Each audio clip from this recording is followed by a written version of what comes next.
ঢাকা বিশ্ববিদ্যালয়ের টিএসসির সামনে দাঁড়িয়ে আছে একদল তরুণ। কারো হাতে অস্ত্র নেই, কারো চোখে ভয়ও নেই। তারা শুধু একে অপরের হাত শক্ত করে ধরে দাঁড়িয়ে আছে। এই ভাস্কর্যের সামনে দিয়েই বছরের পর বছর শুরু হয়েছে অসংখ্য আন্দোলন। কোটা সংস্কার আন্দোলন, নিরাপদ সড়ক আন্দোলন, জুলাই গণ অভ্যুত্থান সহ সব কিছুরই যেন নীরব সাক্ষী এই ভাস্কর্য।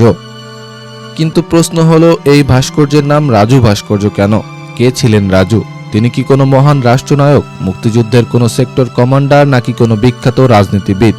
না, তিনি ছিলেন ঢাকা বিশ্ববিদ্যালয়ের একজন সাধারণ ছাত্র।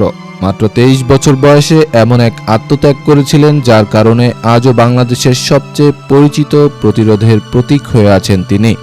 রাজুর পুরো নাম মঈন হোসেন রাজু। জন্ম 1968 সালের 29 জুলাই বরিশালের মেহেন্দিগঞ্জে। উচ্চ মাধ্যমিক শেষ করে 1987 সালে তিনি ঢাকা বিশ্ববিদ্যালয়ে ভর্তি হন। পড়াশোনা শুরু করেন মৃত্তিকা, পানি ও পরিবেশ বিভাগে।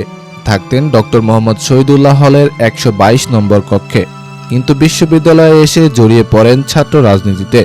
বাংলাদেশ ছাত্র ইউনিয়নের রাজনীতির সঙ্গে যুক্ত হন তিনি। পরে কেন্দ্রীয় কমিটির সদস্য নির্বাচিত হন। রাজুকে যারা কাছ থেকে চিনতেন তারা বলেন, তিনি ছিলেন অদ্ভুত রকমের একজন মানবিক মানুষ। অর্থের অভাবে কেউ যেন পড়াশোনা ছেড়ে না দেয়, এই চিন্তা থেকে তিনি বন্ধুদের নিয়ে শুরু করেছিলেন প্রজ্ঞা কোচিং সেন্টার। খুব অল্প খরচে সেখানে পড়ানো হতো অসচ্ছল শিক্ষার্থীদের। রাজু কবিতা ভালোবাসতেন, বিশেষ করে জীবনানন্দ দাশের কবিতা। চিত্রাঙ্কনেরও শখ ছিল। বন্ধুরা বলেন, তার ব্যাগে প্রায় বইয়ের সঙ্গে কবিতার খাতা আর আঁকার সরঞ্জাম থাকত।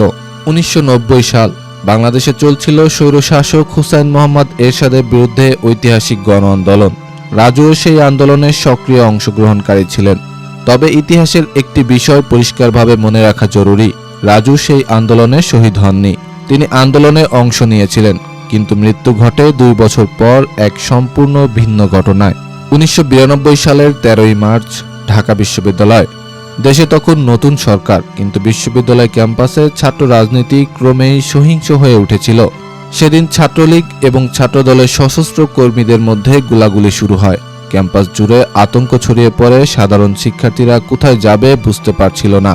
পুলিশও উপস্থিত ছিল, কিন্তু প্রত্যক্ষদর্শীদের বর্ণনা অনুযায়ী সশস্ত্র সংঘর্ষ থামানোর বদলে টিয়ার গ্যাস ছোড়া হয় সাধারণ শিক্ষার্থীদের দিকেই। এই অবস্থায় রাজু সিদ্ধান্ত নেন, তিনি চুপ করে দাঁড়িয়ে থাকবেন না।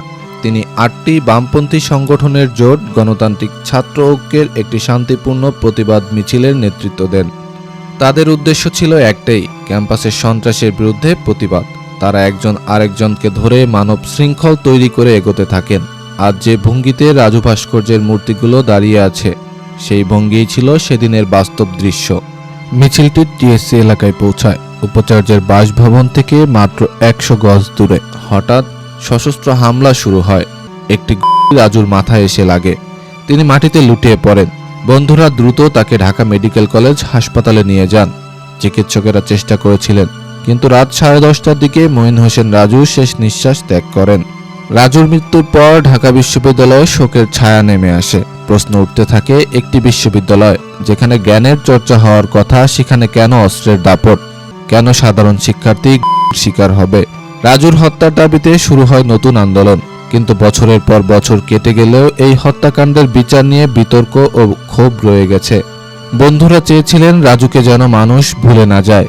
সেই চিন্তা থেকেই শিল্পী শ্যামল চৌধুরী এবং গোপাল পাল নকশা করেন সন্ত্রাস বিরোধী স্মারক রাজু ভাস্কর্য। নির্মাণ কাজ শুরু হয় 1995 সালে।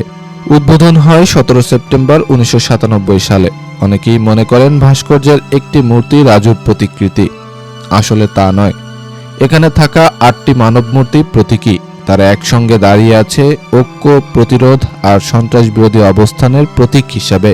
আজ রাজু ভাস্কর্য শুধু একটি ভাস্কর্য নয়, এটি ঢাকা বিশ্ববিদ্যালয়ের সবচেয়ে গুরুত্বপূর্ণ নাগরিক প্রতীকের একটি। যখনই অন্যায়ের বিরুদ্ধে কোনো আন্দোলন শুরু হয়, মানুষ আবারও জড়ো হয় এই ভাস্কর্যের পাদদেশে। কারণ রাজু হয়তো মাত্র 23 বছর বেঁচে ছিলেন, কিন্তু তিনি রেখে গেছেন এমন একটি প্রশ্ন, একটি বিশ্ববিদ্যালয় কি অস্ত্রের হবে নাকি যুক্তির? আর হয়তো সেই কারণেই 3 দশকেরও বেশি সময় পর রাজু শুধু এক শহীদের নাম নয়, তিনি বাংলাদেশের শিক্ষাঙ্গনে সন্ত্রাস বিরোধী প্রতিরোধের এক স্থায়ী প্রতীক। আপনারা দেখছেন দ্য রিভার্স টাইমস। যদি এমন আরও অজানা ইতিহাস জানতে চান তাহলে চ্যানেলটি সাবস্ক্রাইব করুন। ধন্যবাদ।